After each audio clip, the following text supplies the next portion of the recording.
Welcome. Today in front of me Motorola Moto G60s, and I'll show you how to adjust notification panel shortcuts on this device. So first you should open the notification bar, and as you can see right there we get all the available icons on our notification panel.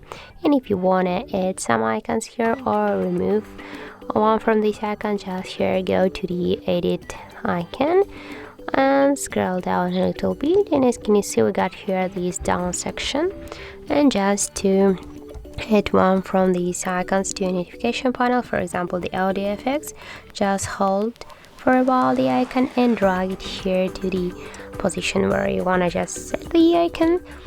And by the same way we can add one more icon here, and if you want to remove one from the items from your notification panel, just by the same way hold for a while and drag it here to this down section, your icon. And also we can just change the position of icons on our panel, just hold for a while and drag it, for example here if you want, or you can take it back by this way. So, and if you want to just see the changes, tap here, tap go back, and you'll see all the changes. So that's how it looks. If you find this video helpful, remember to leave a like, comment and subscribe our channel.